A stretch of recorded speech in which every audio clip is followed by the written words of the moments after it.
If you've never seen a grown Swiss man bereaved over a copper pot, you've missed a sight. Fritz Brenner came into the office at 11:10 with his dignity listing to starboard and his white apron held as if it might fly away, and announced to me in the empty room that an outrage had been committed. He didn't announce it to Nero Wolfe. Wolfe was upstairs with the orchids, lording over them like he'd invented chlorophyll.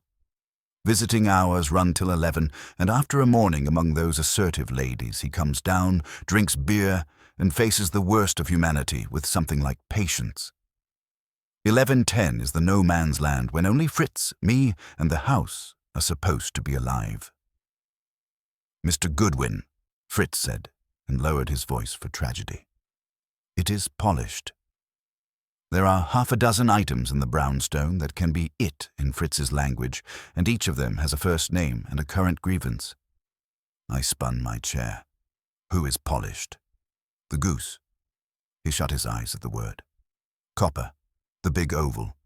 It is, so wrong. It is wrong to touch it, to change it. Mr. Goodwin, you come.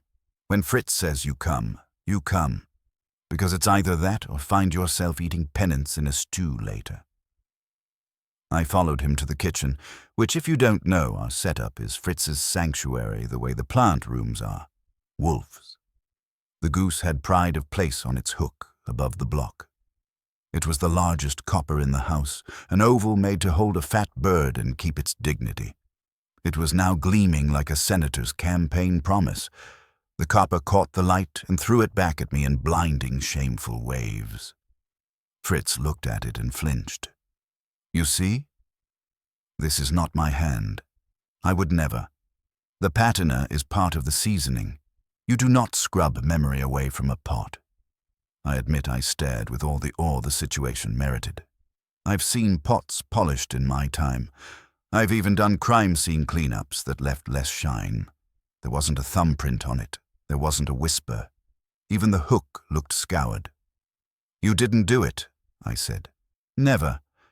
I've never made that pot bare in 20 years. The roast goose is better for what it has known." The surface. "Mr. Goodwin, forgive me. You are not a cook. The surface has a voice, and now it has been made dumb. Maybe it got embarrassed and did itself."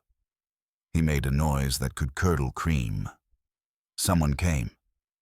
While I slept, or worse, someone under this roof. If Theodore touched it, I will—" "Theodore wouldn't touch your copper if it were weighted with gold ingots, and he'd have to leave his botanicals to do it." I moved closer. Fritz was right. It wasn't just polished. It was too polished. I've seen military brass that didn't aspire to this. "Anything else?" I went through everything. He gestured helplessly. "The knives? No. The steel and the stones have not been moved. The oils are where I left them. The spices—" He stopped, and I watched him reach, as carefully as a man lifting a sleeping child, and pick up one of the jars. He unthreaded the lid, tilted it, sniffed. The jar went back. He tried another. He did not like what he found. But it was not a robbery. It was something subtler, which is worse, because subtle makes a man like Fritz feel foolish. "The saffron," he said low. "Possibly someone looked. Or I am, how you say, phantom-chased." "Ghost-chased," I said, and the outside door. "Locked at midnight." He was himself enough to bristle. "You ask me if I locked my kitchen?" "Archie, my mother raised me properly. But I went to the back door again at 7. Still locked. And the front and the second-floor windows," I prompted, the routine soothing us both. "No signs of tampering." He folded his arms. "There is your routine. There is my pot. The routine can go to the devil. You want me to tell Wolfe?" He winced. "No," he said, and then, "Yes. But do not let him say I am hysterical. He will say I am hysterical." "Naturally." I went to the wall phone and called upstairs, which in our house is not for the timid. The phone on the plant room's table sits near enough to the spray to feel mist on its lip. Wolfe hates it ringing when he's with the orchids, as he hates uninvited guests and tinned soup. I got Theodore, who was born with a permanent sigh, and he relayed. Wolfe arrived at 11:30 on the dot, stomping his way past the hat rack and depositing his bulk in the kitchen as if the tiles belonged to him too. He never hastens, but he can project speed when he's irritated. He wore his yellow shirt that brings out the suggestion he's part galleon. He stopped at the sight of the goose, lifted his lids half an inch, and then moved his eyes to Fritz. "Yes," he said, like the tribunal. Fritz swallowed. He told it straight, because you don't add sauce for Wolfe. Wolfe listened with the expression he uses for people who claim they have poltergeists and for tax men. He looked at me and at the pot again. He didn't touch it. Wolfe doesn't touch a mystery before it's ready. "It is improbable," he said finally. "No one entered in the night." Fred arrived at 6:15 and was in the front room to dust until you came down. Archie, at 8. Theodore has not been out of the plant rooms. You do not polish a copper pan with a gesture. It takes time. If one of us had time for that, we should be ashamed of how we keep our hours. Then someone came earlier, Fritz challenged. "Yesterday afternoon, while I was at the fishmonger." "You leave the house unattended," Wolfe said. "For 30 minutes, Fritz said stiffly, "with the oven warming, and you in the house." "I do not patrol against impiety," Wolfe murmured. "Perhaps I should." He moved his eyes to the hook. "There is no theft. We did not suffer. We will not tell the police that our pot is too bright. We will, Mr. Wolfe," Fritz interrupted, "and it takes real distress to do that. It is not the brightness. It is that someone was in my kitchen and touched what is mine. It is a violation. Wolfe's face did something most wouldn't notice, but that I get paid to." He softened around the eyes. It was almost chivalry. "I acknowledge it," he said. "Someone intruded, if only in attention. To polish a pan is to make a mark by removing marks, an odd instinct in a thief." "Very well. Archie, make a note. The goose was polished by an idiot." "Noted. And Fritz, calm your bile. I will consider. Meanwhile, I will have my beer at 12 intact and Solyanka at 1, unless the world has been sterilized of that too." He turned and went, leaving Fritz teetering between gratitude and fury. I followed Wolfe back to the office. When he settled in his chair and stretched, he had what I can only call a glint. That meant gears turning. Whenever gears turn in that head without a case to eat, I get nervous, because I'm liable to be appointed raw ingredient. "You going to consider loudly?" I asked. "Pfui," he said, and closed his eyes. At 12, he had his beer, unharmed, and at 1 he got Fritz's Solyanka with a face like an accusation. Fritz served it like an apology. Between mouthfuls, Wolfe lectured the soup on the importance of memory and food, for which the soup did not answer, perhaps out of shock. At 2:10, the doorbell rang. I put down the Gazette, slid my feet to the floor, and went out to face whoever was interrupting digestion. She said her name was Regina Blake and showed me a card that had no more to say than that. She also had the kind of hat that says a woman knows where to shop and eyes the color of a blue steel knife. She carried no handbag. When women come without cargo, it's either love or trouble. Considering my line of work, I always bet trouble. "I believe Mr. Wolfe receives clients," she said, "and perhaps he receives benefactors." "We prefer clients," I told her. "They pay and leave." "May I ask who sent you?" "Felix Currian," she said. "Felix Currian runs Rustermann's. If there's a restaurant that deserves its reputation without having to hire it, that's Rustermann's. Felix and Wolfe trade tributaries, dishes, wines, gossip, and sometimes the river floods into business." I ushered her in and gave her the client chair opposite Wolfe's desk, which didn't complain. I announced her and Felix, which is like presenting a rabbit with the lettuce farmer's endorsement. "Felix," Wolfe said, interested despite himself. "We must be polite." "Miss or Mrs. Blake?" "Miss," she said. She studied Wolfe as if he might get up and applaud that, but not today. "Mr. Wolfe, I won't waste you. I direct the Blake Fund. We support vocational programs, domestic arts, principally, kitchens for schools and settlement houses. Tomorrow we are to host a tasting for donors at one of our training kitchens on East 78th. Last night someone scrubbed that kitchen to the bones. My staff found it at 9 this morning. It is," she glanced at me, "forgive the phrase, too clean." Wolfe's eyelids went up a notch. His head did not move. "The floors?" "Everything. The ranges, with the trays out, the shelves wiped down, the copper polished, the cutting boards bleached, the towels laundered and folded. It is not our work. It is not our schedule. We do not do deep cleaning on a Sunday night. We could not have. We did not." "Who has keys?" I asked. "A dozen, perhaps. The director, the chef instructor, 3 staff, me, the concierge, and 2 volunteers who hold keys for deliveries, and the landlord has a pass key. The back door was locked this morning, the windows as well. Nothing is missing." "Then why are you here?" Wolfe asked, "instead of in a hardware store buying a red carpet to lay for the saint who visited you?" Her mouth twitched. I like people who fight the twitch. "Because," she said, "our recipe cards for tomorrow's tasting were in a drawer in the director's office that locks. The lock is intact. The drawer is intact. The cards were there Friday. This morning they were present, but I am told that pages have been removed and replaced. The chef says the hand that handled them wore gloves.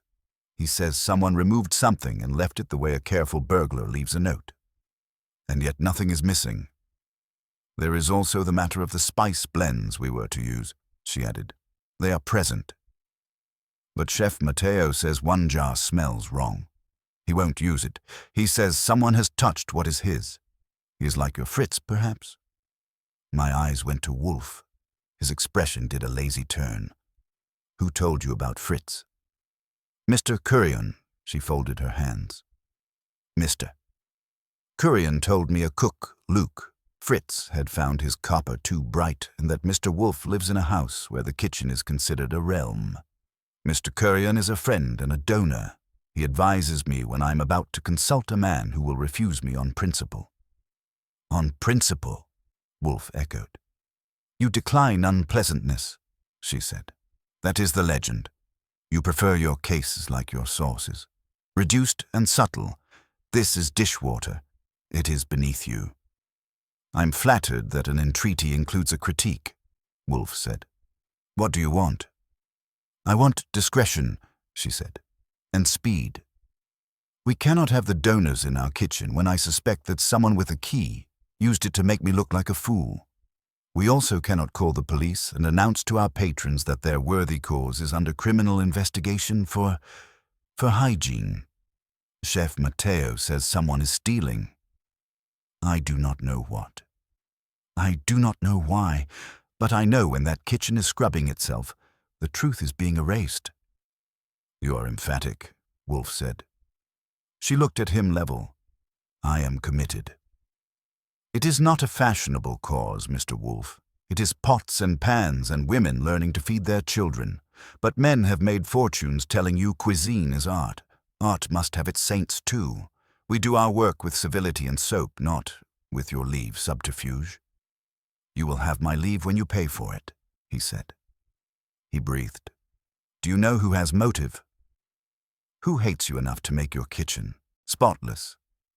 "Yes," she said. She did not pause. "She is one of those women. 6 men and women. Our director's contract is up. Our chef is volatile. A rival foundation would be happy if we embarrass ourselves at the tasting. A journalist has been calling, and a former student threatened to make a scene if we did not use her recipes. That is the list I assemble while you count your beer bottles." "Archie," Wolfe said, "a pencil." "I got it. He told me to write. Blake Fun Training Kitchen. Unwarranted spotless cleaning overnight. Recipe cards altered. Spices tampered. Access. A dozen keys. Suspects. Director. Chef. Rival fund. Journalist. Former student. He let out a little breath through his nose that made the hair on my nape sit up and salute. Miss Blake, your urgency is taken. Why me? Felix said you would grasp that cleanliness can be hostile. Her tone had softened. He also said that Mr. Wolfe regards the sanctity of a kitchen the way a judge regards his bench. He said if anyone could tell me whether this is prank or sabotage, it is you. Wolfe's hand made a small circle in the air, the way a conductor brings up a section he likes. Felix is a flatterer, but not a liar. It is possible. It is... He rested his head back and shut his eyes for the luxury of thinking in front of an audience. You have replaced the locks. We cannot, she said. Not before tomorrow. Then you want an assurance. You want your donors to eat without poison and without scandal. You want to know by tonight whether anyone intends you harm that will rise above gossip. Yes, and you will pay for that assurance.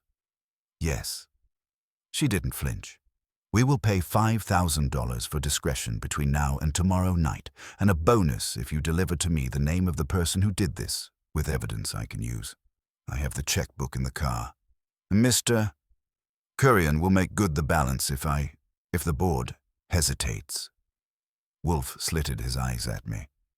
$5,000 isn't what it used to be, but it buys beer. It also buys a reason to say no. He had reasons, always. He hates deadlines, hates kitchens not his own, hates donors, hates women in hats. He also has a sense, perverse as it is, of when the universe has made a provocation personal. He did not look at the goose when he said, "Very well." He said it the way a man says good evening to a storm. I cannot go see your kitchen. You will bring to me what it would tell me if I had the misfortune to stand in it. The recipe cards, the spice jar the chef questions, a list of every person with a key. And the director, the chef, and the one you called the former student will each present themselves here in my office at 6 o'clock. If one refuses, tell him that I will presume his absence a confession.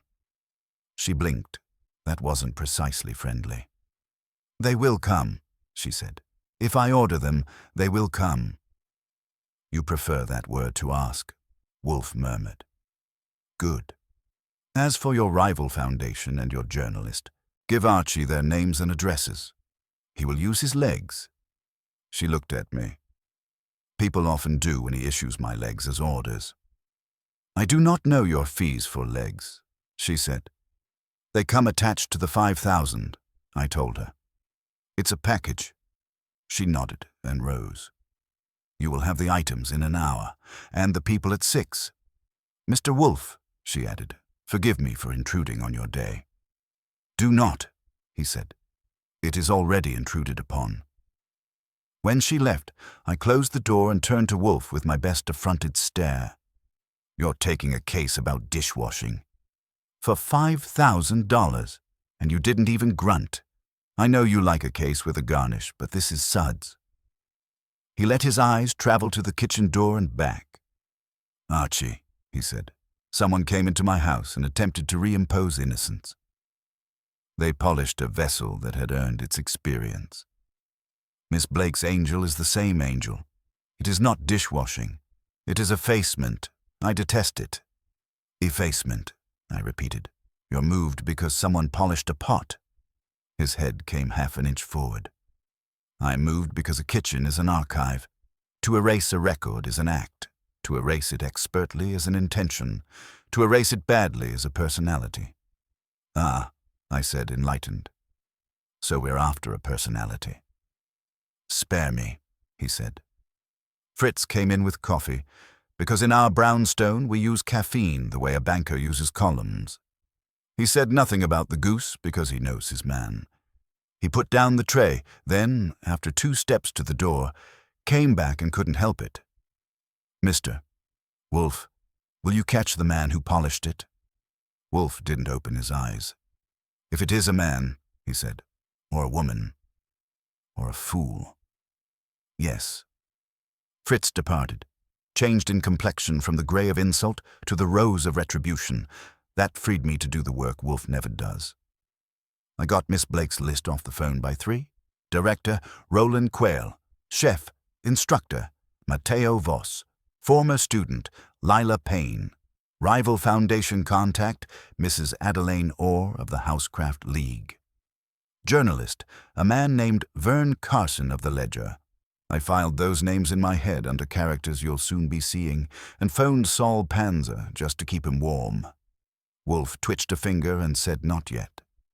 At 3:30, a courier brought us a heavy envelope that smelled like cloves and trouble.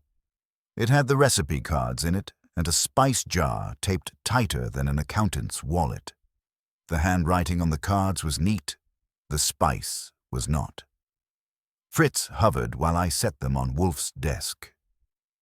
"Do not uncork," Wolfe said sharply. "You will do it when I tell you." He flicked a finger at the envelope. A man flicks at a cord. "Archie, take the jar and the cards and put them in the safe. Look at nothing, touch nothing. Then go up and dress to be outside. We will not have time for dinner if fuss is to be made, and I won't have my digestion martyred to Miss Blake's cataclysm." "I thought you were not leaving your chair," I said. "I am not," he said. "You, however, are detachable. At 4, you will call on Mrs. Orr and the journalist. Say that I require their presence at 6:30 with Miss Blake's lot, or they will find their names in a short sentence of mine that begins with Kramer. Bring me their positions. Don't argue with them. Do not be inveigled into eating anything they offer. Avoid in particular cookies. You're making a rule against cookies now. I am making a rule against everything that covers its taste. You're in a mood." He gave me half an inch of a nod. "Yes." I went to the safe with the jar and the cards like they were nitroglycerin, and I felt like a member of the bomb squad, which is interesting because I have never seen a bomb that smelled like fenugreek. While I was doing that, the house, which earlier had suffered a minor brightening, settled back to its proper complexion. The hall looked like itself. The office breathed for the 3 of us again, and the pot in the next room hung and gleamed with the insolence of a crime not yet named. We had ourselves a case, and Wolfe hadn't left his chair. We also had 4 hours to corral a chef, a director, a former student with a grudge, a rival with a smile, and a hack with a pencil, and get them under our roof without blowing the lid off the stew. If this sounds like a lot of trouble for a kitchen that's too clean, you're welcome to come tell it to Fritz. I'd suggest you leave your polishing rag at home.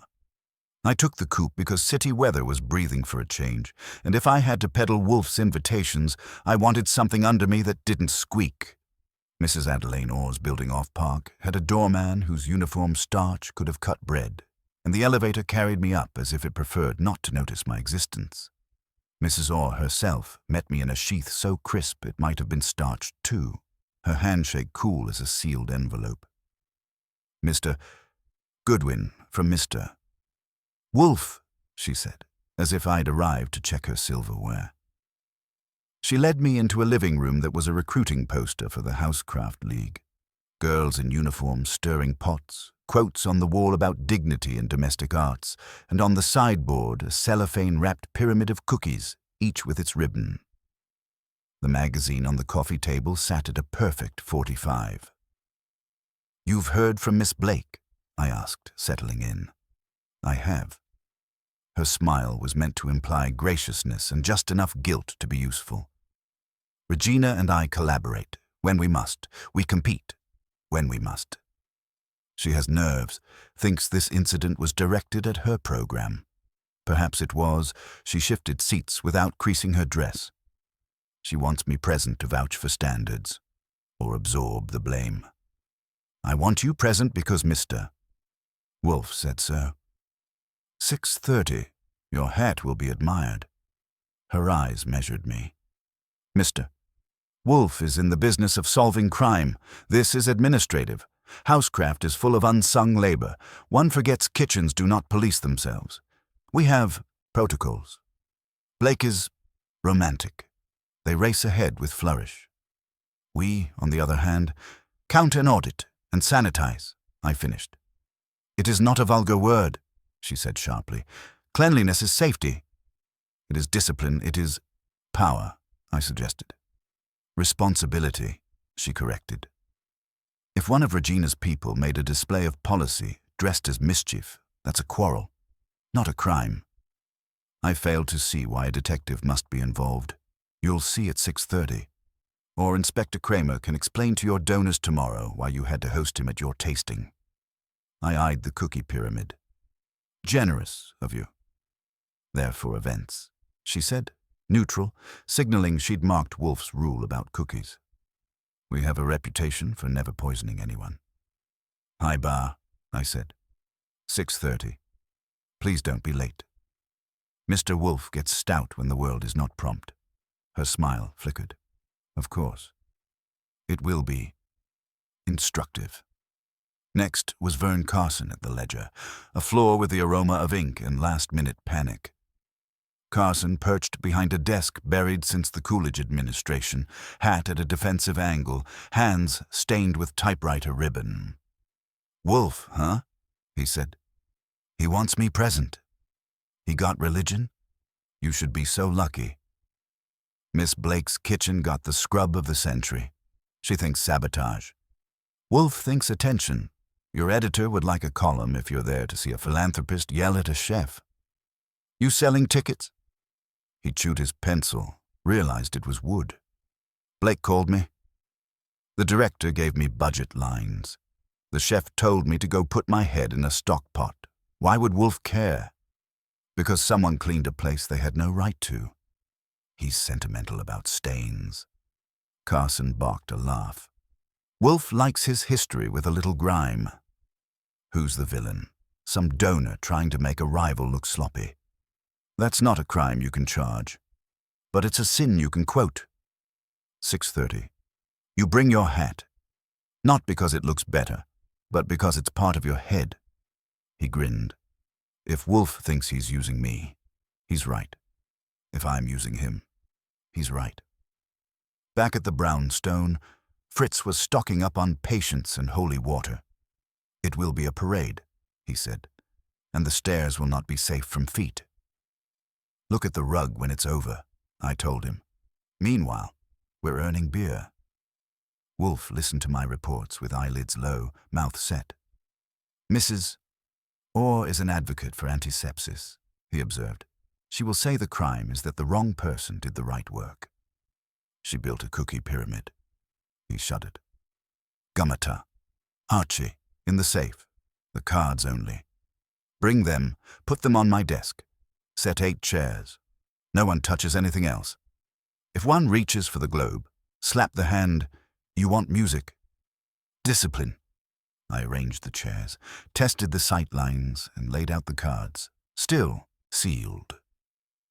Fritz glided in with a tray for Wolfe's beer, then retreated as if we had mice.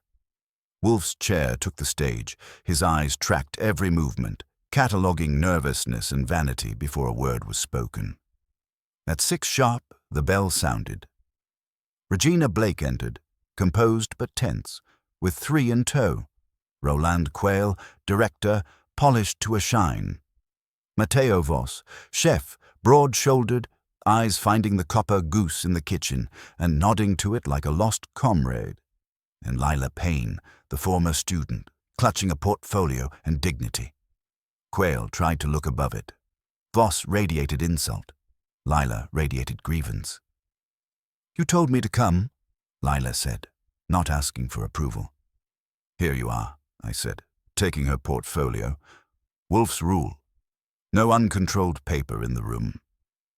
Wolfe let them settle, then gave a small flick of a finger. Miss Blake is my client for the next 24 hours. That is a statement, not a debate. Mr. Quayle, as director, you control key distribution? Quayle's chin found an angle. Yes. You will recite who has them. He did, Wolfe correcting once, not looking up. Night porter has a passkey? Yes. Mr. Voss, what was removed from your spice jar?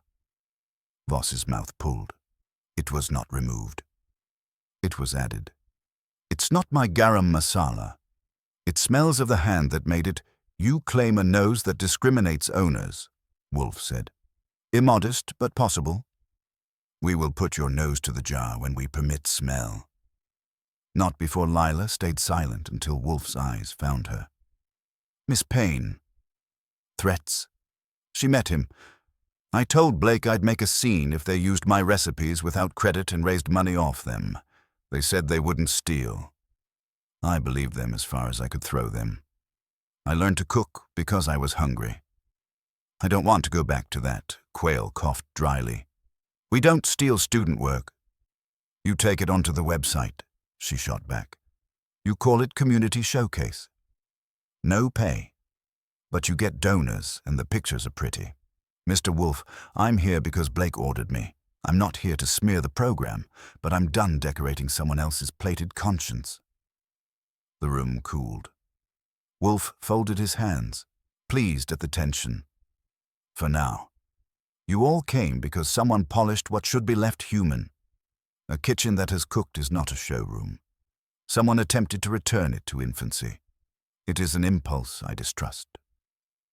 Quayle tried for control. It seems planned. Then a plan that gratifies an impulse. Mrs. Orr will be here shortly, and a newspaper man who cannot be bribed or distracted but can be lied to. Until then, you will not discuss this matter among yourselves, nor rise, nor touch anything. He looked at me. Archie. Door. I caught the next arrivals. Mrs. Orr, crisp as frost with a bag that could have held bandages or mercy, and Vern Carson, hat at an angle, eyes amused. Fritz hovered, the kitchen door a border. Checkpoint. Wolfe waited until the room was full. You have intruded on my house, he said, voice low and implacable. You have brought with you a smell of soap and contention. I permit it because my cook has been affronted and Miss Blake appeals to civility. You will leave with the truth. It is unpleasant. Drink if you want courage. Fritz stepped in, beer for Wolfe and the others, except Mrs. Orr, who declined. Voss drank as if it were antidote. Lila held hers like a token. Quayle sipped and put it down off the coaster.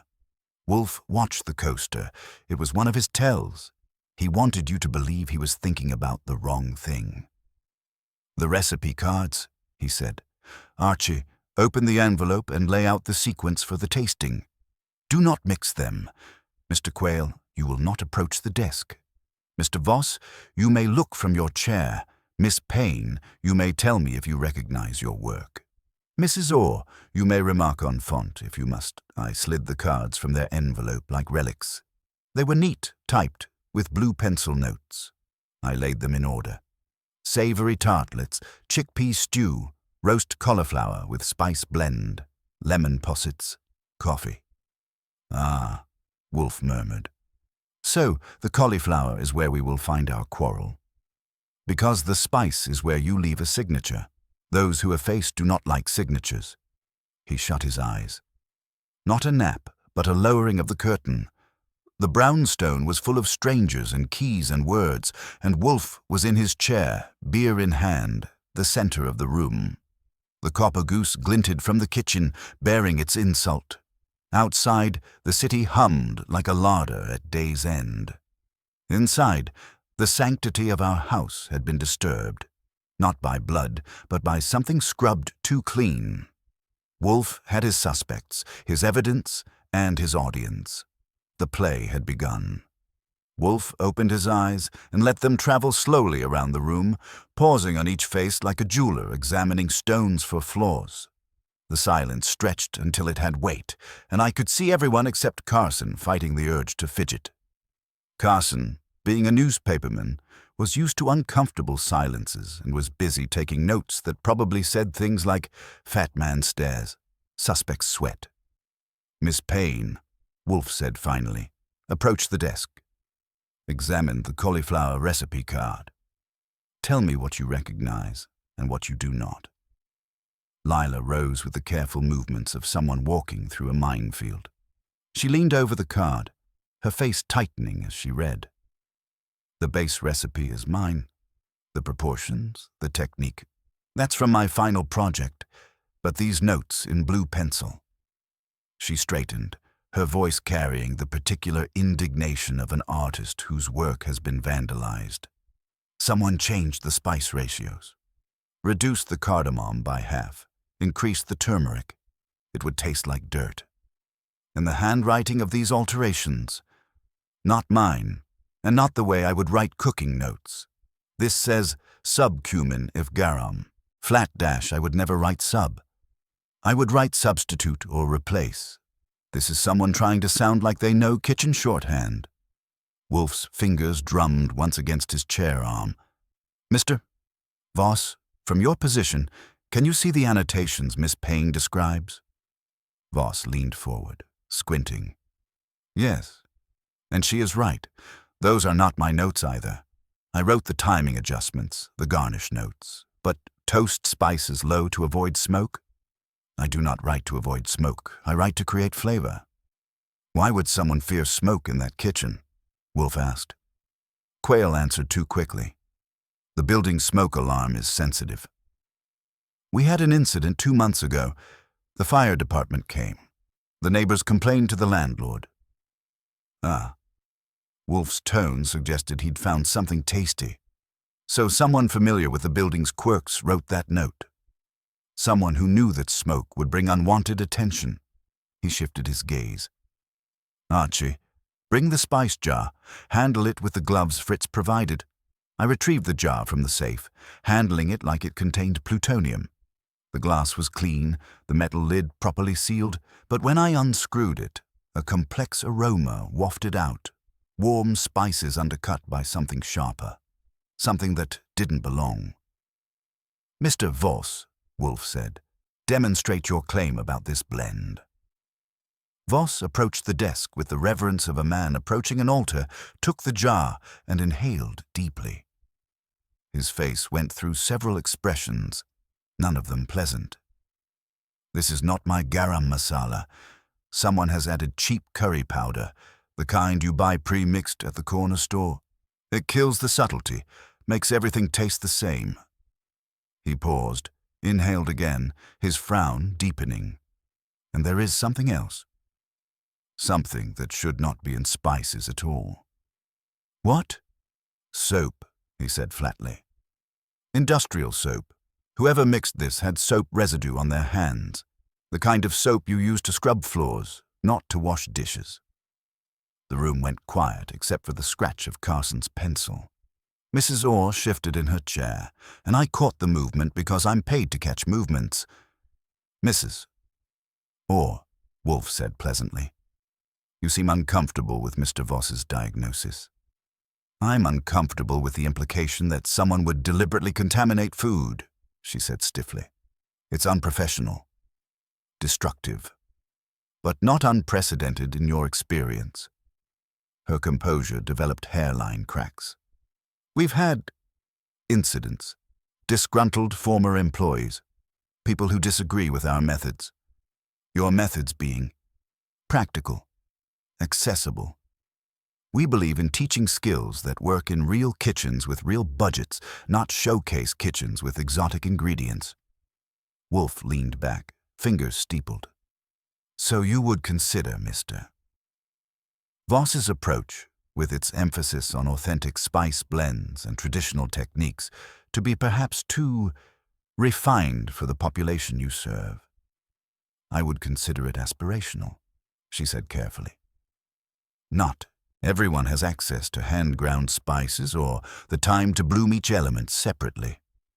Indeed, and if someone wished to demonstrate that point, they might substitute a more accessible spice blend for an artisanal one, to prove that the donors wouldn't notice the difference. The temperature in the room dropped several degrees. Regina Blake found her voice. Mr. Wolfe, are you suggesting someone deliberately sabotaged our tasting to make a philosophical point? I'm suggesting, Wolfe said, that someone with strong opinions about culinary authenticity versus accessibility had both motive and means to alter your recipes. Someone who knew your building's alarm system, had access to industrial cleaning supplies, and possessed keys to your facility. Quayle cleared his throat. If you're implying that I am implying nothing yet, Mr. Quayle. I'm establishing facts. Fact 1. Your spice blend was contaminated with cheap curry powder and soap residue. Fact 2. Your kitchen was cleaned with industrial-grade supplies. Fact 3. Your recipe cards were annotated by someone familiar with your building's limitations. Fact 4. He looked directly at me. Archie, what did your preliminary inquiries reveal about key accountability? I consulted my notes. According to Mr. Quayle's records, all keys were accounted for Friday evening. However, staff member Everett Pike failed to sign his key back in Thursday night after an extra shift. He returned it this morning with apologies. Mr. Pike, Wolfe mused. Describe him, Mr. Quayle, reliable. Conscientious, perhaps overly concerned with following procedures to the letter. The type of person who might clean obsessively to cover his tracks. The type of person who might clean obsessively because that's what he thinks he should do, Voss interjected. Everett follows rules. If someone told him the kitchen needed to be spotless for inspection, he would make it spotless. Interesting.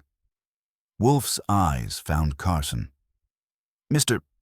Carson, you mentioned receiving an anonymous email about sanitation disputes. When exactly did this arrive? Carson flipped through his notebook.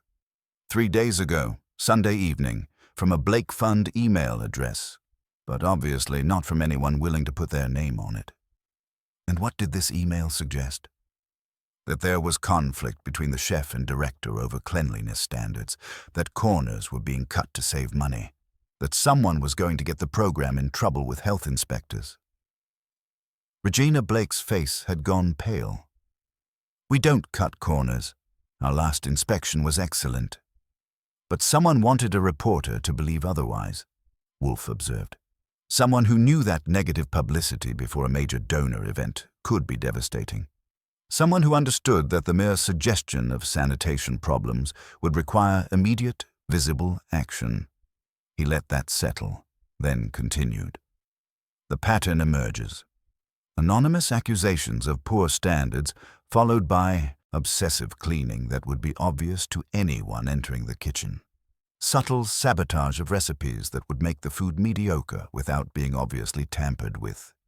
The work of someone who wanted to create a crisis they could then solve. Or someone who wanted to demonstrate that high standards were unnecessary because donors wouldn't notice the difference anyway. Lila Payne had been quiet, but now she spoke up. You're talking about someone who thinks they know better than everyone else. Someone who believes their way is the right way, even if they have to prove it by making everyone else look incompetent. Precisely, Miss Payne. Someone with access, knowledge, and a conviction that their approach to food service is superior. Wolfe's gaze swept the room. Someone who may have acted from the best of intentions, believing they were correcting a flaw rather than committing a crime. The office fell silent except for the distant sounds of Fritz preparing dinner and the city humming beyond our windows. Wolfe had laid out the framework of the crime without naming the criminal, which is his way of letting guilt ferment before he uncorks it. Everyone in the room was now looking at everyone else with new suspicion, wondering who among them had appointed themselves judge of proper kitchen standards. We will continue this discussion at 9 o'clock, Wolfe announced, when Mr. Pike and the night porter join us. Until then, you are dismissed. Do not discuss this matter among yourselves. Do not contact Mr. Pike, and do not... His eyes found Mrs. Orr. Attempt to sanitize anything else. As they filed out, I caught the look that passed between Quayle and Mrs. Orr. It wasn't guilt, exactly, but it wasn't innocence either. It was the look of people who had just realized they were standing in quicksand and weren't sure which direction was solid ground. When the door closed behind them, Wolfe let out a small sigh. Archie, call Saul. Have him visit this Everett Pike before 9 o'clock. I want to know if Mr. Pike owns industrial soap, blue pencils, and strong opinions about proper kitchen management. You think Pike is our spotless angel? I think Mr. Pike may be someone's useful fool, Wolfe said. The question is whose. Saul Panzer answered on the second ring, which meant he was either sitting by the phone or had developed telepathy. Since Saul's practical that way, I went with the phone. Pike, I said without preamble. Everett Pike works part-time for the Blake Fund, has keys, and apparently thinks soap is a food group. I need everything: where he lives, what he eats for breakfast, and whether he's the type to polish copper at midnight for the good of humanity. Address? I gave him what I had. And Saul. If he's not home, find out why. If he is home, find out if he's been washing his hands compulsively since Sunday night. Time frame. Yesterday. We've got a kitchen that's too clean and a case that's getting dirtier by the hour. While Saul went to work, I decided to take a closer look at our cast of characters. The Blake Fund operates out of a modest office in Midtown, the kind of place where good intentions meet quarterly reports. I took the coupe and made some calls from the street, because sometimes you learn more about people when they think you're not paying attention. Background investigation. My first call was to a contact in the non-profit world, a woman who knows where the bodies are buried in charitable organizations. She painted an interesting picture of Roland Quayle.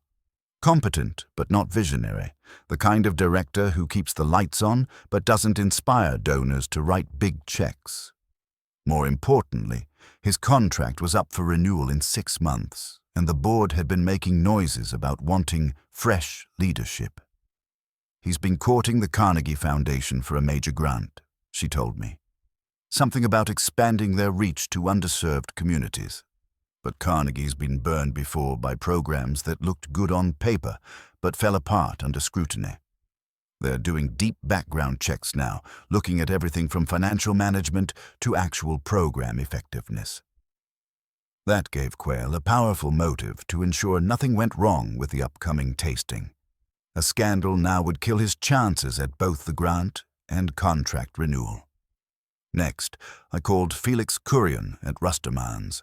Felix knows every chef in the city and most of their secrets. Matteo Voss? Felix's voice carried the weight of professional assessment. Brilliant cook, terrible politician. He worked at Le Bernardin years ago, then opened his own place downtown. Beautiful food, but he couldn't compromise on ingredients or techniques. The restaurant folded during the recession, not because the food wasn't good, but because Voss refused to adapt the menu to what people could afford. Bitter about it? Philosophical. He believes food is sacred, that cutting corners is a betrayal of the craft. Working at the Blake Fund is probably killing him slowly, but he needs the steady paycheck. He's got a daughter in college. That painted Voss as someone who would be deeply offended by cheap curry powder masquerading as authentic spices, but also someone who couldn't afford to lose his job over principles. Saul's report. Saul called back at 6:30, just as Fritz was serving Wolfe his pre-dinner beer with the solemnity of a communion service. Pike's interesting, Saul said. Lives alone in Queens. Apartment so clean you could perform surgery on the kitchen floor. Neighbors say he's obsessive about cleanliness. Polishes his doorknob twice a week. Scrubs the hallway outside his apartment every Sunday. Charming. What's his story? Used to work for the Housecraft League, Mrs. Orr's outfit. Got fired about 18 months ago for being too thorough. According to the termination paperwork I managed to see, he was using industrial-strength cleaners on antique wooden displays and some of their older equipment. Mrs. Orr herself signed off on his dismissal, called him zealous to a fault. I felt something click into place. So he knows Mrs. Orr personally, and she knows exactly how he operates. Gets better. Pike felt the Housecraft League was cutting corners on hygiene standards. He told a former colleague that Mrs. Orr was more interested in cost-effective solutions than proper sanitation. He thought they weren't serious about maintaining professional standards. And now he's working for their competition. Part-time, but he takes it seriously. Keeps detailed logs of his cleaning procedures, uses a specific brand of industrial soap that he swears by. The same soap, incidentally, that would leave exactly the kind of residue your chef detected in the spice jar. The night porter's account. At 7, I brought in Murphy, the night porter from the Blake Fund building. He was a thin man with careful eyes and the kind of hands that had seen honest work. He settled into the red leather chair like he was expecting it to judge him. Sunday night was quiet until about 11:30, he told Wolfe. Then I heard the elevator running. Building was supposed to be locked down, so I went to check. And found Mr. Pike on the kitchen floor with a cart full of cleaning supplies. Professional-grade stuff, not the usual household cleaners. He said, "Mr." Quayle had asked him to do a deep clean before the Monday event. Showed me a work order on Blake Fund letterhead. Wolfe's eyebrows rose slightly. "You examined this document?" "Typed sheet, very detailed. Listed specific tasks, scrub the ranges, polish all copper, bleach the cutting boards, sanitize every surface. More thorough than anything I'd seen before, but Pike's that way. He takes pride in going above and beyond." "Was he alone?" Murphy hesitated. "No, sir." "There was a woman with him, well-dressed lady, maybe 55, gray hair and a neat style. She was in the office area, said she was from the Housecraft League doing a consultation, had her own key, knew her way around the building." "Mrs. Orr," I said. "That's the name she gave." When I asked Pike about her, he said Mr. Quayle had arranged for her to review their procedures as part of the preparation for the tasting. The pattern emerges. Back in the office, I laid out what we had for Wolfe. He listened with his eyes closed. Fingers drummed against his chair arm in the rhythm he uses when pieces are falling into place. "So," I said, "Pike is a genuine fanatic for cleanliness who got fired from Mrs. Orr's organization for being too zealous. Mrs. Orr knows exactly how his mind works and what kind of instructions will send him into overdrive. Quayle is desperate to avoid any problems that might cost him his job and his grant. And someone, probably Mrs. Orr, convinced Pike that the Blake Fund kitchen needed to be made perfect for an important inspection. The beauty of it," Wolfe murmured, "is that Pike would believe he was doing essential work. His obsession with cleanliness would make him the perfect instrument. He would polish that copper until it screamed, scrub every surface until it was sterile, and feel proud of his thoroughness. And Mrs. Orr gets to demonstrate that her practical approach to food service is superior to the Blake Fund's elitist methods. The donors see a kitchen so antiseptic it looks fake, taste food that's been deliberately made mediocre, and conclude that the Housecraft League's more down-to-earth approach is what really works. While Mr. Quayle, if he was complicit, gets to appear as the responsible administrator who took preemptive action to ensure standards were met. Or, if he was merely manipulated, he becomes another victim of Mrs. Orr's scheme. Fritz appeared in the doorway, his face carrying the particular expression he reserves for announcing dinner when the world has been unreasonable. "The veal is ready," he said, "and the kitchen is still too bright." Wolfe rose with the dignity of a man who has solved the essential mystery and can now attend to the essential meal. "We will gather them at 9 o'clock, he said. "All of them. It is time to strip the varnish from this particular piece of furniture and see what lies beneath." As we moved toward the dining room, I caught sight of the copper goose hanging in the kitchen, still gleaming with its unnatural brightness. In a few hours, we'd have our answers. But first, we'd have Fritz's veal, because even in the middle of a case about kitchens that are too clean, a man has to eat, and in Nero Wolfe's house, we eat well. At 9 o'clock sharp, I had them arranged in our office like pieces on a chessboard, each one wondering if they were a pawn or about to be taken by one. The new face belonged to Everett Pike, and if you've never seen a man whose soul runs on bleach and good intentions, he was your educational opportunity. He was compact and precise, with hands that looked like they'd been scrubbed with a wire brush and eyes that catalogued dust motes the way an accountant tallies pennies. Pike wore a clean shirt that wanted to be cleaner, hair combed into submission, and carried himself with the rigid posture of a man who believed proper alignment was a moral virtue. When I shook his hand, I caught a whiff of industrial soap strong enough to sterilize a morgue. Not Fritz's soap. Fritz doesn't buy anything that advertises its ability to dissolve paint. Wolfe entered at 9:05, which is his way of reminding everyone that punctuality is a courtesy he extends rather than a requirement he follows. He settled behind his desk with the satisfaction of a man who has dined well and is now prepared to serve justice as the evening's entertainment. The interrogation begins. "Mr. Pike," Wolfe said without preamble, "on Sunday night you entered the Blake Fund kitchen with cleaning supplies and proceeded to scour it into submission. You were observed by Mr.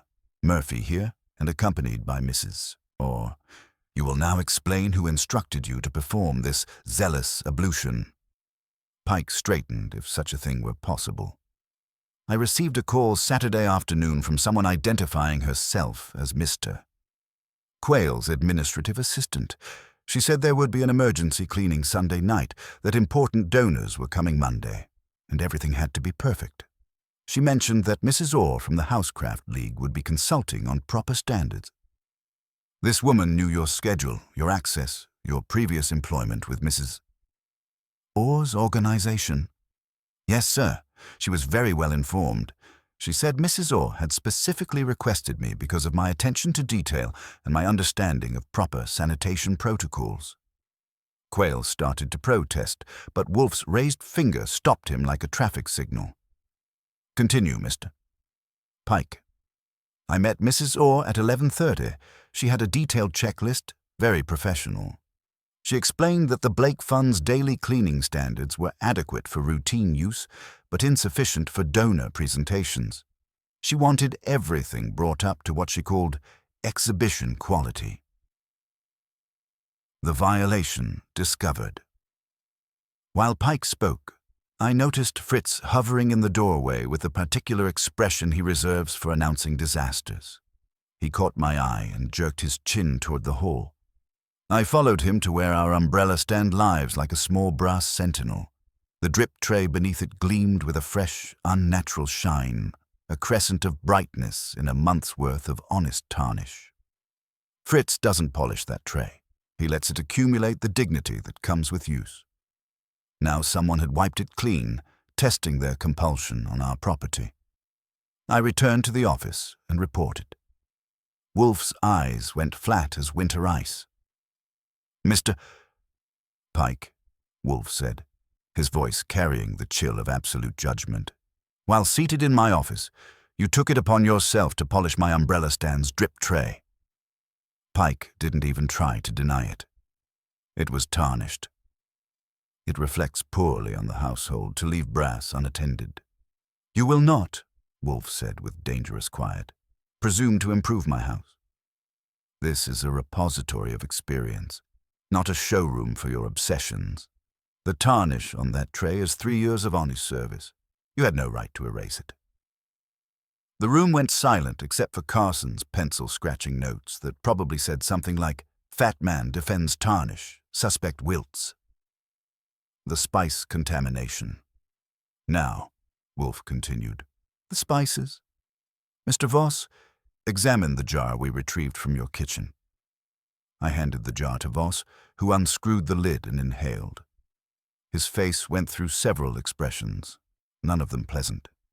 "This is not my garam masala. Someone has contaminated it with cheap curry powder, the kind you buy pre-mixed at corner stores. It kills the subtlety." He paused, inhaled again. "And there's soap residue. Industrial soap. Mr. Pike, Wolfe said. Your hands bear the scent of sodium carbonate and surfactants. The same industrial soap that contaminated Mr. Voss's spice blend. You will explain. Pike looked confused but answered honestly. Mrs. Orr said the spice blends needed to be checked for freshness and consistency. She had me empty the jars, wash them thoroughly to remove any contamination, then refill them with blends she brought. She said they were more reliable mixtures that would photograph better and taste more familiar to donors who might not appreciate exotic flavors. The temperature in the room dropped several degrees. Voss looked like he was contemplating homicide. Mrs. Orr's philosophy. Exposed Mrs. Orr, Wolfe said, his tone deceptively mild. You substituted commercial curry powder for authentic garam masala because you believed donors wouldn't notice the difference? Mrs. Orr's composure developed hairline cracks. I provided practical consultation. The Blake Fund's approach to culinary education is impractical and elitist. They teach techniques and use ingredients their students will never be able to afford or replicate. It's culinary tourism, not practical education. So you decided to prove your point by ensuring their food would be mediocre. I decided to demonstrate that most donors care more about feeling sophisticated than about actual food quality. If they truly cared about practical education rather than prestige, they would fund programs that teach accessible skills with affordable ingredients. The pattern emerges. Wolfe leaned back, fingers steepled. A fascinating philosophy. You believe in the democratization of cuisine through the deliberate reduction of standards. And you felt this message would be more effectively delivered through secret sabotage than through honest competition? Sometimes people need to see that the emperor has no clothes. Indeed. And Mr. Pike, with his obsessive devotion to cleanliness, was the perfect instrument for your demonstration. A man who would polish copper until it screamed, scrub surfaces until they were sterile, and feel proud of his thoroughness, never suspecting he was being used to make a kitchen look more like a laboratory than a place where food is lovingly prepared. Pike stared at Mrs. Orr with dawning comprehension and betrayal. The anonymous email to Mr. Carson, Wolfe continued, warning of sanitation problems at the Blake Fund. That was your opening gambit, wasn't it, Mrs. Orr? Create suspicion, then provide the solution through Mr. Pike's excessive ministrations. Carson looked up from his notes. The email came from a Blake Fund address but was routed through a public terminal. Someone wanted to create a story about sanitation disputes without taking credit for it. The trap tightens. Mr. Quayle, Wolfe said, shifting his attention, you had motive for visible corrective action, to impress donors and auditors. But did you authorize Mrs. Orr's consultation, or were you merely another instrument in her campaign? Quayle's face had gone pale. I may have mentioned concerns about meeting donor expectations.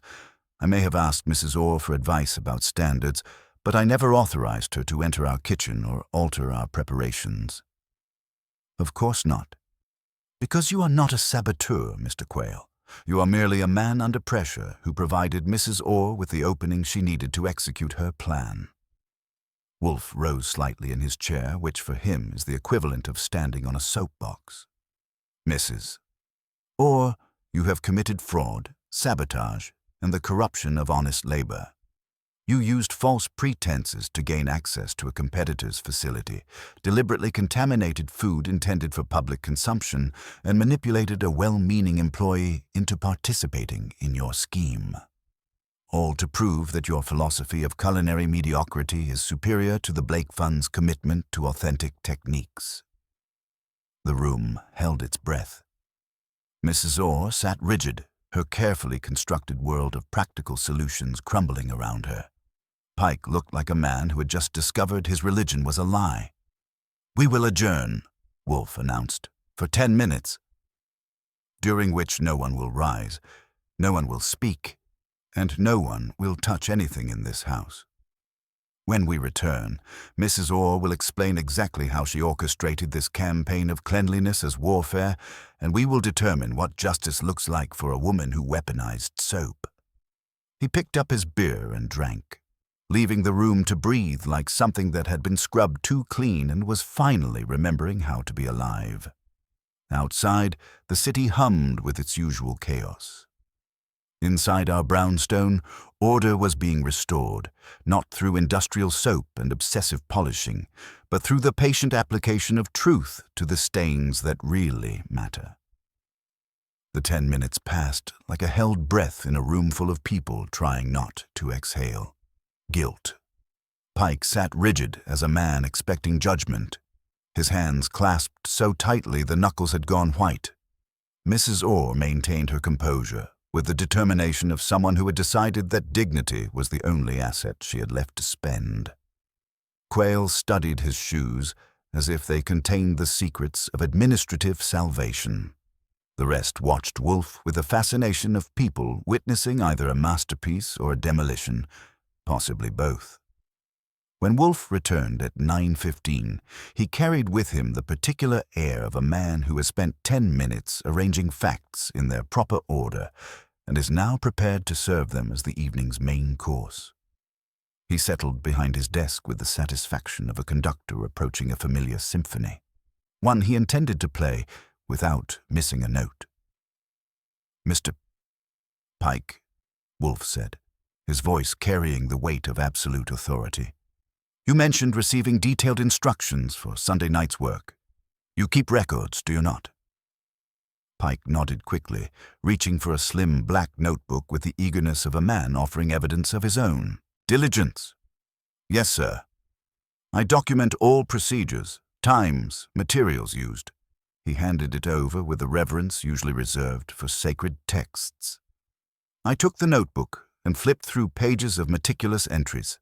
Pike's handwriting was as precise as his cleaning, each letter formed with the care of a monk illuminating manuscripts. "Work order dated Sunday," I reported to Wolfe. "Blake Fund letterhead lists specific tasks, exhibition quality sanitation for donor optics. Use industrial-grade alkaline degreaser. Bleach all cutting boards. Polish copper to mirror finish." The evidence accumulates. Wolfe's eyebrows rose a fraction. "Exhibition quality for donor optics. An interesting phrase, Mr. Pike. Is this language you typically encounter in cleaning instructions?" "No, sir. Usually they just say deep clean or event preparation. This was more professional." "Indeed." "Miss Blake, do your staff use such terminology?" Regina shook her head firmly. "We say event ready or presentation standard. Optics isn't our vocabulary." Wolfe's gaze shifted to Mrs. Orr with the precision of a spotlight finding its target. "But it is yours, Mrs. Or the language of institutional management, where appearance matters more than substance." Mrs. Orr's mouth compressed into a thin line, but she said nothing. "Archie," Wolfe continued, "the contaminated spice jar. Bring it here, along with a bowl of warm water and a spoon." I retrieved the items, handling the jar as if it contained evidence of original sin. When I unscrewed the lid, the aroma that escaped was complex in all the wrong ways, warm spices undercut by something sharp and artificial. "Mr. Voss," Wolfe said, "demonstrate for us the contamination you detected." Voss approached the desk with the reverence of a priest approaching an altar, took the jar, and inhaled deeply. His expression progressed through several stages of professional horror. "This is not my garam masala.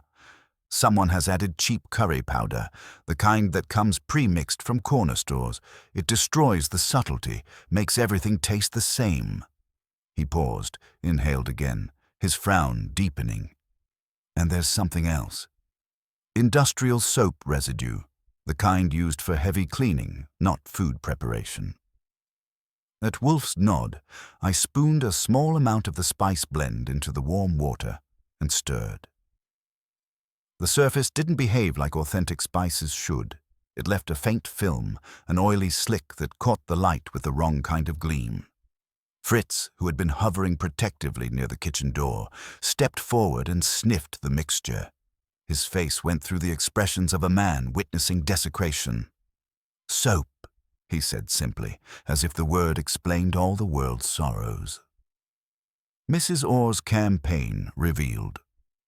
"Mrs. Orr," Wolfe said, his tone deceptively conversational, "you will now provide us with the complete chronology of your educational demonstration.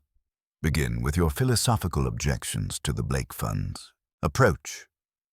Mrs. Orr's composure developed hairline cracks, but she maintained her dignity with the determination of someone who had decided to go down with all flags flying. "The Blake Fund has been misleading donors for 3 years. They promise practical culinary education, but deliver culinary fantasy. Their students learn to prepare dishes they'll never be able to afford with techniques they'll never have time to practice in real kitchens. Your grievance is philosophical. My grievance is practical. We serve the same population, working-class women who need marketable skills. But the Blake Fund seduces donors with talk of authentic cuisine and artisanal techniques, while we do the actual work of teaching useful skills with accessible ingredients." Wolfe leaned back slightly, fingers steepled. "So you decided to demonstrate that their approach was pretentious nonsense by sabotaging their donor presentation. I decided to let reality speak for itself. 6 weeks ago, I learned that Regina Blake was courting the Carnegie Foundation for the same expansion grant we had applied for. If Carnegie funded their program, it would effectively end ours." Her voice carried the particular bitterness of someone who believed they had been cheated by inferior competition. "The systematic manipulation. The sequence of events," Wolfe continued methodically, "began with your cultivation of Mr. Quayle's anxieties about the upcoming tasting. You knew his contract was up for renewal, that he was under pressure to secure the Carnegie grant. You offered consultation that appeared to address his concerns while actually providing you with the intelligence needed for your campaign." Quayle shifted uncomfortably in his chair. "I may have mentioned concerns about meeting donor expectations during our conversation at the Metropolitan Food Service Council meeting, but I never authorized." "Of course not. You merely provided Mrs. Orr with the opening she needed. She learned about your building's sensitive smoke alarm, your staff schedules, your key distribution, information that would prove essential for her plan." Mrs. Orr's chin came up defiantly. "I provided realistic consultation. I suggested that donors care more about the appearance of professionalism than about actual food quality. I proposed a small experiment. What if their kitchen looked absolutely perfect, but the food was merely adequate? Would anyone notice the difference? An experiment requiring a willing subject. Mr. Pike was the obvious choice, wasn't he? You knew his capabilities from his time with your organization, knew he would approach any cleaning task with religious devotion. More importantly, you knew he felt underappreciated at the Blake Fund. Part-time work, minimal recognition, no opportunity to demonstrate his full capabilities. Pike flinched as if she'd struck him physically. Pike's devastating realization. "The phone call Saturday was elegantly simple," Mrs. Orr continued, her tone suggesting she was describing a chess move rather than a deception. "I identified myself as Mr. Quayle's temporary administrative assistant, a position that explained why he hadn't met me before. I told him there was an emergency situation, that important donors were coming and everything had to be exhibition perfect. I specifically requested him because of his reputation for thoroughness." Pike looked up from his hands, his voice barely above a whisper. "You used me. I utilized your skills in service of a greater truth. You lied to me." Pike's voice grew stronger, fueled by dawning comprehension and betrayal. "You made me believe I was doing important work, that I was finally being appreciated for my standards, but I was just your tool. You were an instrument of education. I was an instrument of your ambition." Pike stood slowly, his composure cracking like ice under pressure. "You turned my pride in my work into your weapon. You made me violate another person's kitchen, contaminate their food, erase their history. That copper pot in Mr. Wolfe's kitchen, it has years of honest cooking on it. I had no right to steal that from it." Mrs. Orr's carefully maintained facade finally showed serious cracks. "You're being dramatic. It's just a pot." "No," Pike said with quiet intensity. "It's not just a pot. It's a record, and you made me erase it." Wolfe's final judgment. Wolfe nodded approvingly at Pike's revelation, then turned his full attention to Mrs. Orr with the expression he reserves for people who have disappointed him professionally and morally. "Mrs. Orr, you have committed fraud through misrepresentation, trespassing through false pretenses, and sabotage through deliberate contamination of food intended for public consumption. You have corrupted an honest employee's labor and attempted to destroy a competitor's reputation through systematic deception. I demonstrated that the emperor has no clothes. You demonstrated that you believe mediocrity is virtue and that deception is acceptable when serving your vision of the greater good. You are a zealot, Mrs. Orr, and zealots are dangerous because they believe their cause justifies any method." The room fell silent except for the scratch of Carson's pencil and the distant sounds of the city beyond our windows. Honest noise from an honest world that didn't require polishing to justify its existence. "You came into my house," Wolfe concluded, his voice carrying the weight of absolute judgment, "and you brought with you the stench of deceit disguised as virtue. You attempted to impose your sterile vision on a world that thrives on natural imperfections and genuine flavor. You turned cleaning into warfare and contamination into education. You were wrong." He shifted his gaze to encompass the entire room. "We will reconvene at 10 o'clock tomorrow morning. Mrs. Orr will provide a written statement detailing her actions. Mr. Pike will be prepared to testify about how he was manipulated. Miss Blake will have her kitchen restored to honest working condition. And the rest of us will remember that some stains are meant to be preserved, because they tell the story of work well done." The brownstone settled around us with the satisfaction of a house that had expelled an infection and was now prepared to heal. Outside, the city hummed with its usual chaos. Inside, order was being restored, not through industrial soap and obsessive polishing, but through the patient application of truth to the stains that really matter. As they filed out, I caught sight of our copper goose hanging in the kitchen, still gleaming with its unnatural brightness. Tomorrow, Fritz would begin the long process of letting it remember how to be a proper pot again. Some things, once polished too clean, take time to recover their honest patina, but they do recover. That's the thing about truth. It has a way of working its way back to the surface, no matter how much soap you use to scrub it away. The morning after a case breaks usually brings the particular quiet that settles over the brownstone when truth has been extracted and justice is being measured in proper portions. I came down at 8 to find Fritz in the kitchen, standing before the copper goose with a small vial of oil and the expression of a surgeon preparing for delicate work. "You're going to heal it?" I asked. "I'm going to help it remember how to be a pot," Fritz said solemnly. "Copper has memory, but someone tried to erase it with industrial soap. It will take months, but the metal will learn to trust again." He began applying oil with gentle strokes, working it into the surface with the patience of someone coaxing life back into damaged tissue. The harsh gleam began to soften, accepting the oil like a desert, accepting the first drops of honest rain. The morning's intelligence. At 9:15, Saul called with the night's harvest. "She met Quayle at the diner on 2nd Avenue, he reported. 22 minutes of conversation. She did the talking, he did the sweating. I got Carnegie, Pike, letterhead, and Contain quietly through the glass. He passed her an envelope, thin, then took it back when they were done. Romantic, I said.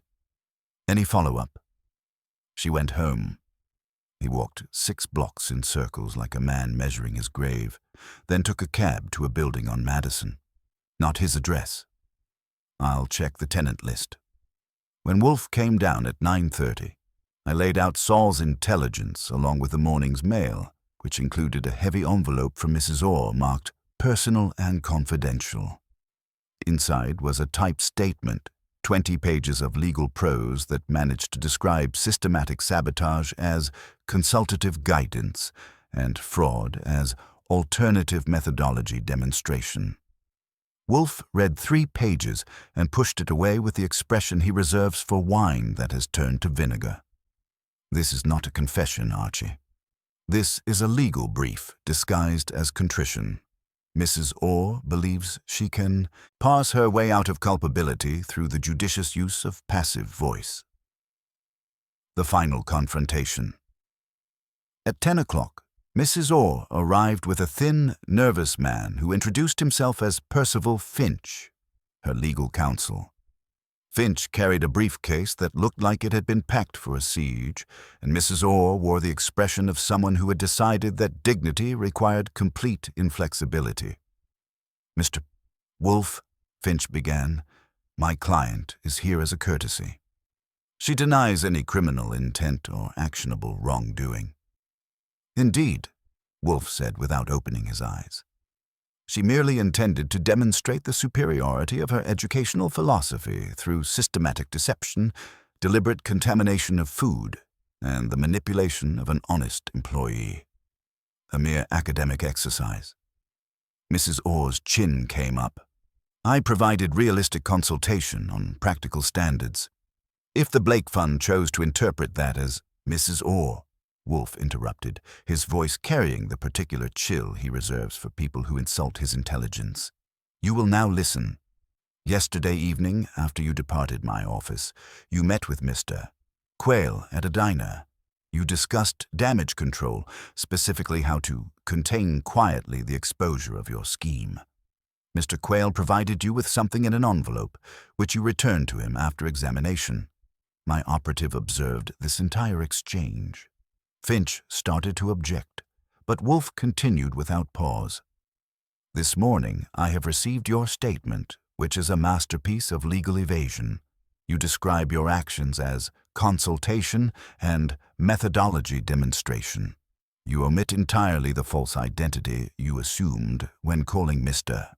Pike, the specific instructions you gave him regarding exhibition quality cleaning, and the deliberate substitution of inferior spices designed to make authentic cuisine taste mediocre." He opened his eyes and fixed them on Mrs. Orr with the intensity of a man sighting down a rifle.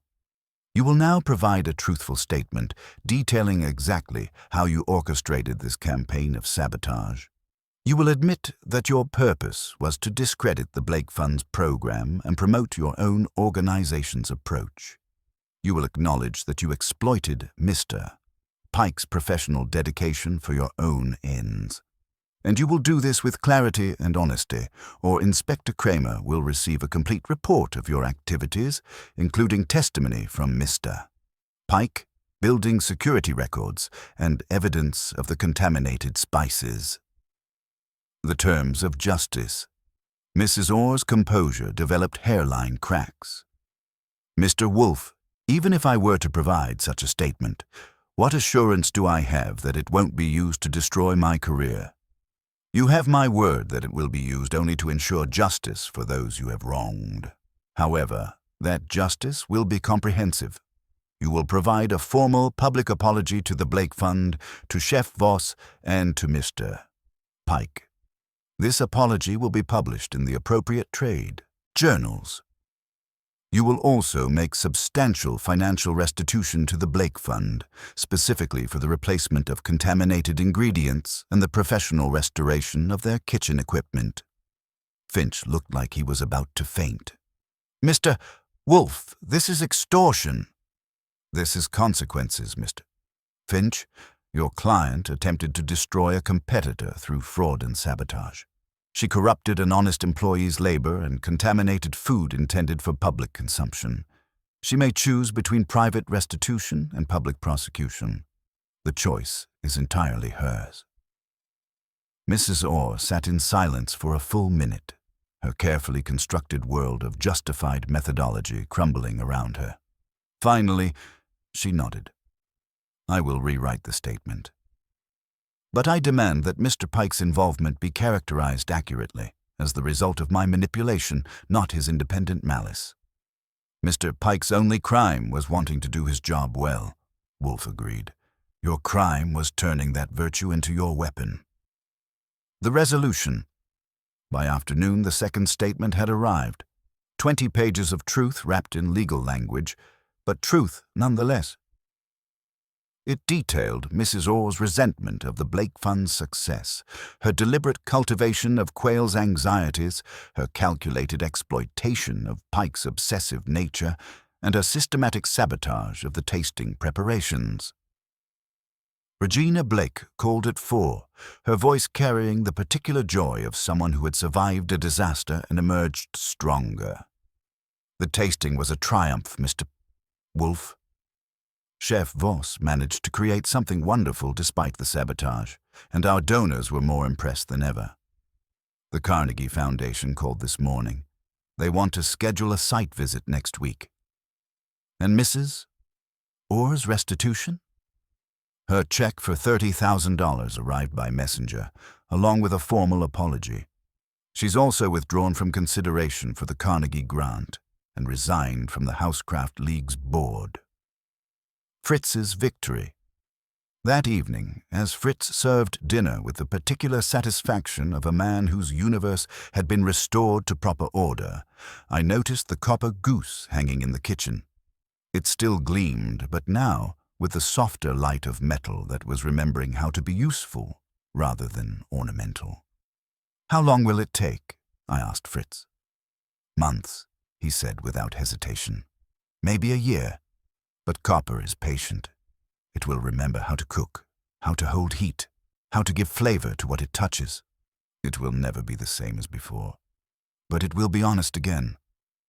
Over dinner, a perfect cocoa vin that seemed to celebrate the restoration of culinary integrity, Wolfe offered his final observation on the case. The corruption of good intentions, he said, savoring both the wine and the irony, is more dangerous than simple greed. Mrs. Orr convinced herself that her cause justified any method, that destroying someone else's work was protecting her own values. She weaponized cleanliness, turned sanitation into warfare, and corrupted an honest man's pride in his craft. He paused, considering the wine in his glass. But authenticity, like truth, resists such brutal sanitization. It may be temporarily obscured, but it cannot be erased without leaving traces of the violence done to it. And those traces, Archie, are often more revealing than the intended blankness. I raised my glass. To honest tarnish, and to the patient restoration of what zealots try to sterilize, Wolfe replied. Outside, the city hummed with its usual chaos. Honest noise from an honest world that didn't require industrial soap to justify its existence. Inside our brownstone, order had been restored through the careful application of truth to the stains that really matter. The copper goose hung in the kitchen, beginning its long journey back to usefulness. Some things, once damaged by excessive virtue, take time to heal, but they do heal, with patience and proper care. That's the thing about authentic flavor, and about well-seasoned justice. Both have a way of working their way back to the surface, no matter how much misguided scrubbing someone uses to try to wash them. Inspector Kramer arrived at 11:30 with his hat at the regulation angle and his jaw set for confrontation, which is his way of bringing both flowers and a subpoena. Fritz showed him in with a dignity he reserves for necessary evils, and Kramer took the red leather chair like it owed him money from a poker game he'd lost on purpose. "You've been busy," he said to Wolfe, not bothering with pleasantries. "The Ledger's running a piece about kitchen warfare and philanthropic sabotage. My phone's been ringing since dawn with people asking if Nero Wolfe prevented mass poisoning at a charity tasting." "Pooey," Wolfe said mildly, not looking up from his morning paper. "No one was poisoned." They were merely in danger of being bored to death by mediocrity disguised as virtue. Kramer grunted, which in his vocabulary covers everything from grudging respect to active irritation. You going to give me the courtesy of a complete report, or do I have to read about it in Carson's column? The official resolution. Wolfe set down his paper with the deliberate precision he uses when the world forces him to explain the obvious. Mrs. Adeline Orr of the Housecraft League gained access to the Blake Fund's training kitchen under false pretenses and directed an obsessively thorough employee, Everett Pike, to sanitize the facility beyond recognition and substitute inferior spice blends for authentic ones. Her purpose was to demonstrate that donors couldn't distinguish between genuine culinary education and sterile mediocrity, thereby discrediting her competition. That's criminal fraud, trespass, and food tampering, Kramer observed. Indeed. However, Miss Blake has elected to accept Mrs. Orr's written confession, formal apology, and substantial financial restitution rather than pursue criminal charges. Mrs. Orr has resigned from the Housecraft League's board and withdrawn from consideration for the Carnegie Foundation grant. Justice has been served with appropriate seasoning. Kramer studied Wolfe with the expression he reserves for trying to find the catch in a confession that's too neat. And Pike? Mr. Pike was manipulated by someone who understood that obsession can be as easily weaponized as greed.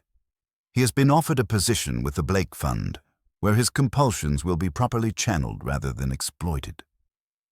Pike's redemption. As if summoned by the mention of his name, Everett Pike appeared at our door at 2 o'clock, looking like a man who had spent the intervening days examining his conscience with the same thoroughness he usually applied to kitchen surfaces. Fritz admitted him with the wariness of someone who still remembered industrial soap residue on sacred spices. But Pike's demeanor had changed. The rigid precision remained, but it was tempered now with something that looked remarkably like humility. "Mr. Wolfe," Pike said, settling into the client chair with careful movements, "I've been thinking about what you said, about the difference between cleaning and erasing, about the copper pot and its history." Wolfe inclined his head slightly, granting permission to continue. "I went home and looked at everything I'd cleaned over the years. My grandmother's cast-iron skillet. I'd scoured away 20 years of seasoning because I thought the black coating was unsanitary. My mother's wooden spoons. I'd bleached them white because I believed the stains were contamination. I destroyed their memories because I thought I was improving them." Fritz, who had been hovering near the kitchen door like a protective spirit, stepped forward with the particular gentleness he reserves for discussing crimes against cookware. "The seasoning on iron is not dirt, Mr. Fee. Pike, it is protection, it is flavor, it is the pot learning how to cook. To remove it is to make the pot forget its purpose." Pike nodded with the fervor of a convert who has discovered his former religion was built on sand. "Mrs. Orr knew exactly how to use me. She understood that I would see a task and want to execute it perfectly, completely, beyond what anyone expected. She turned my pride in my work into her weapon." "And now?" Wolfe asked. "Now I want to learn the difference between clean and sterile. Miss Blake has offered me a full-time position as Director of Sanitation and Facility Integrity. Chef Voss has agreed to teach me about proper seasoning, about when patina is protection and when it's neglect. I want to understand when polishing improves something and when it destroys it." The broader consequences. The afternoon brought a cascade of news that completed the circle of justice. Regina Blake called to report that the Carnegie Foundation had not only approved their expansion grant, but had specifically commended their commitment to authentic culinary education that respects both tradition and practical application. The Housecraft League, meanwhile, had lost 2 major donors who had been disturbed by reports of their former board members' unethical competitive practices. More satisfying was the news that 3 organizations Pike had unknowingly sabotaged were now collaborating on a joint program to teach practical authenticity. Cooking that was both accessible and genuine, clean but not sterile. Vern Carson's piece in the late edition struck exactly the right note, focusing on the cleanliness zealot and the taste of truth, while keeping Wolfe's involvement appropriately mysterious. He described Mrs. Orr as a woman who mistook donors for dolts and authenticity for affectation, and concluded with a line about an unnamed private investigator whose office smells of beer and justice. The original mystery. Solved that evening as Fritz served his magnificent cassoulet, a dish that bore the honest stains of proper browning and the complex flavors that come only from patient layering. I finally pressed Wolfe about the original mystery that had started this entire affair. "The goose," I said, gesturing toward the kitchen where it hung with its gradually softening gleam. "You never told me who polished it in the first place." Wolfe paused with his fork halfway to his mouth, considering. "You want a culprit for the crime that brought us the case. I want to close the file properly." He set down his fork and looked at me with the expression he uses when he's about to reveal something that should have been obvious all along. "Yesterday afternoon, while Fritz was at the fishmonger and you were out pursuing Mrs. Orr's associates, Theodore came down from the plant rooms. He had been working with a new copper fungicide and wanted to test its effectiveness on a larger surface before applying it to his orchid containers." I stared at him. Theodore polished the goose. Theodore applied his fungicide to the goose, not understanding that Fritz's carefully cultivated patina was not corrosion to be eliminated, but character to be preserved. When he realized his error, he was too embarrassed to confess.